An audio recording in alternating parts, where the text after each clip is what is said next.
BPT account channel में स्वागत है आपका। बच्चों, आज मैं आपके लिए परीक्षा संबंधी कुछ महत्वपूर्ण प्रश्न लेकर के आया हूं जो बोर्ड परीक्षा में बहुत ही काम आने वाले हैं। तो सबसे पहले चैनल को लाइक, सब्सक्राइब और बेल आइकन का बटन दबाना ना भूलें।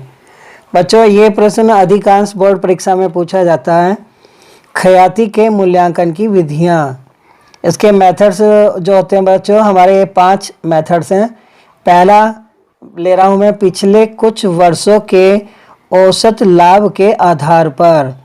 तो इसमें क्या लिया जाता है कि पिछले 3 से 5 वर्षों का औसत लाभ निकाल कर उसके 1 गुने 2 गुने के आधार पर जैसा भी साझेदारी संलेख में दिया हुआ हो, ख्याति का मूल्य निश्चित किया जाता है। यह हमें प्रश्न में मिलेगा बच्चों। तो इसका एग्जाम्पल मैं ले रहा हूँ। किसी व्यापार का पिछले 3 वर्षों का लाभ क्रम से 10,000 रुपये, 12,500 रुपये तथा 15,000 रुपये है।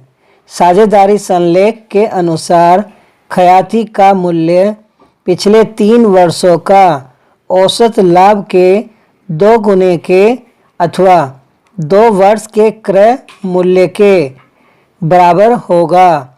ख्याति का मूल्य ज्ञात कीजिए। देखो बच्चों, यदि प्रश्न इस तरह का आता है तो हमें क्या करना पड़ेगा। सबसे पहले हम देखो लिखेंगे 3 वर्षों का कुल लाभ। अब 3 वर्षों का लाभ हमारा दिया गया है 10,000 प्लस 12,500 प्लस 15,000, तो इक्वल टू 31,500। 3 वर्षों का औसत लाभ 31,500 अपॉन 3 इक्वल टू 12,500। तो ख्याति का मूल्य कितना होगा, 12,500 गुणा 2 इक्वल टू 25,000, क्योंकि 2 वर्ष के क्रय के मूल्य के बराबर दिया गया था बच्चों। दूसरी विधि मैं ले रहा हूँ। अधिलाभ के आधार पर पिछले कुछ वर्षों के औसत लाभ में से अनुमानित लाभ घटाकर अधिलाभ ज्ञात किया जाता है। फिर साझेदारी संलेख के अनुसार अधिलाभ के 2 गुने या 3 गुने अथवा 4 गुने के बराबर ख्याति का मूल्य मान लिया जाता है। तो बच्चों, मैं इसका भी आपको एग्जाम्पल दूंगा कि किस प्रकार से अधिलाभ के आधार पर जो ख्याति ज्ञात की जाती है वो किस प्रकार होगी। चैनल को अंत तक देखना है ताकि आपको सारा वीडियो समझ में आ जाए। तो एग्जाम्पल है बच्चों, एक फर्म की पूंजी 1,20,000 रुपये है और इसका अनुमानित वार्षिक लाभ 10% है। पिछले 4 वर्षों का वार्षिक औसत लाभ 20,000 रुपये है। साझेदारी संलेख के अनुसार ख्याति का मूल्य पिछले 4 वर्षों के औसत अधिलाभ के 5 गुने के बराबर होता है। ख्याति का मूल्य ज्ञात कीजिए। बच्चों, इसका आंसर मैं दे रहा हूँ, नीचे देखो ध्यान से। 1,20,000 की पूंजी 10% से अनुमानित वार्षिक लाभ 1,20,000 का बच्चों हम 10% लेंगे तो 12,000 रुपये आ जाएगा। पिछले 4 वर्षों का वार्षिक औसत लाभ दे रखा है इसमें 20,000 रुपये। पिछले 4 वर्षों का औसत अधिलाभ कितना होगा ये ज्ञात करेंगे हम। तो 20,000 में से 12,000 हम घटाएंगे तो 8,000 हमारा अधिलाभ निकल के आया। तो ख्याति का मूल्य कितना होगा, 8,000 गुणा 5 बराबर 40,000। क्योंकि बच्चों 5 गुने के बराबर दे रखा है तो इसलिए हम 5 से गुणा करके 40,000 ज्ञात करेंगे। अब मैं तीसरा मेथड ले रहा हूँ, पूंजीकरण विधि। इस विधि में सर्वप्रथम साझेदारी फर्म का कुल मूल्य निकाला जाता है और इसमें शुद्ध संपत्तियों का मूल्य घटाकर जो शेष बचता है उसे फर्म की ख्याति कहते हैं। इसका एग्जाम्पल देखें बच्चों। किसी फर्म में 50,000 वार्षिक लाभ होता है और लाभ की औसत दर 10% है, फर्म की संपत्तियां 5 लाख रुपए और देय धन 2,50,000 रुपये है, तो फर्म की ख्याति का मूल्यांकन कीजिए। तो इसका बच्चों हम आंसर जब देंगे तो पहले इसका फॉर्मूला हमें लिखना होता है। फॉर्मूला है कि ख्याति इजकल टू लाभ मल्टीप्लाई 100 अपॉन सामान्य लाभ का प्रतिशत माइनस शुद्ध संपत्तियां।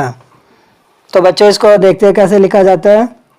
गुडविल बराबर प्रॉफिट गुणा 100 बटा प्रतिशत normal return minus net asset. अब इसको हम देख रहे हैं बच्चों कि ये जो हमारी ख्याति हैं इसके 5 मेथड हैं। 5 मेथड बहुत ही इम्पोर्टेंट है। अभी तक यदि चैनल को लाइक सब्सक्राइब या बेल आइकन का बटन नहीं दबाया तो जल्द से जल्द चैनल को लाइक करें। अब हम बच्चों इसमें 50,000 गुणा 100 बटा 10 माइनस 2,50,000 बराबर 2,50,000 आया। तो नेट असेस्ट बराबर asset minus liabilities equal to 5 lakh minus 2,50,000 equal to 2.5 lakh. तो इस तरह से हम इसका फॉर्मूला प्रयोग करते हैं। चौथे फॉर्मूले की ओर हम चल रहे हैं। अधिकतम लाभ का पूंजीकरण विधि। इस विधि में सबसे पहले अधिलाभ ज्ञात किया जाता है, उसके पश्चात सामान्य आय की दर पर अधिलाभ के लिए पूंजी का मूल्यांकन किया जाता है। इस प्रकार मूल्यांकित पूंजी ही फर्म की ख्याति होती है। इसका सूत्र है बच्चों ख्याति बराबर अधिलाभ गुणा 100 बटा सामान्य लाभ की दर। इसका एग्जाम्पल मैं ले रहा हूँ। यदि एक फर्म का औसत लाभ 4,500 रुपये है, फर्म की पूंजी 30,000 रुपये है और इन व्यवसाय पर 10% आय अपेक्षित है, तो औसत लाभ कितना हुआ बच्चों 4,500।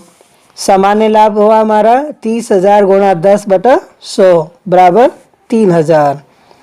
अधिकतम लाभ बराबर 4,500 माइनस 3,000 इजकल टू 1,500। ख्याति बराबर 1,500 गुणा 100 बटा 10 बराबर 15,000। तो इस तरह से बच्चों हमारी जो अधिकतम लाभ का पूंजीकरण विधि है, इस सूत्र का हम इस प्रकार से प्रयोग करेंगे। 5वीं पद्धति की ओर हम बढ़ रहे हैं। छुपी हुई ख्याति। कभी कभी नए साझेदार के प्रवेश पर यह नहीं दिया होता है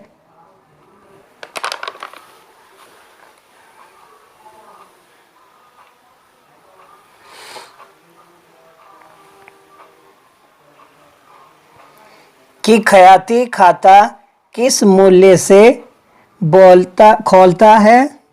ऐसी स्थिति में ख्याति छिपी रहती है। नए साझेदार की पूंजी के आधार पर पूरी फर्म की पूंजी मूल्यांकित की जाती है। इसके बाद इस फर्म की मूल्यांकित पूंजी में से पुराने और नए साझेदारों की पूंजी घटा दी जाती है। शेष बची राशि ख्याति होती है। बच्चों इसका एग्जाम्पल देखो, बहुत ध्यान से देखना है। और ये 5 मेथड बोर्ड में बहुत ही इंपॉर्टेंट आते हैं, इससे रिलेटिव कई क्वेश्चन होते हैं बच्चों, इसलिए चैनल को देखते रहें और अंत तक बने रहें। एग्जाम्पल है, यदि 1/4 हिस्से के लिए 50,000 पूंजी प्रवेश के समय लाया, फर्म में ए व व्यय की क्रम से 60,000 और 40,000 पूंजी है। ख्याति का मूल्यांकन कीजिए। अब इसमें आंसर हम दे रहे हैं ए व्यय और से की वार्षिक पूंजी बराबर कितनी होगी। 60,000 प्लस 40,000 प्लस 50,000। तो टोटल बच्चों हो गया 1,50,000। सह की पूंजी के 1/4 हिस्से के लिए होगा बराबर 50,000। तो 50,000 गुणा 4/1 तो बराबर हुआ 2 लाख। तो ख्याति का मूल्यांकन हमें करना है, तो 2 लाख माइनस 1,50,000 इजकल टू 50,000। तो इस प्रकार से ख्याति का मूल्यांकन किया जाता है। बच्चों, यदि आपको हमारे वीडियो पसंद आए तो इसको लाइक, सब्सक्राइब और शेयर करना ना भूलें। नमस्कार।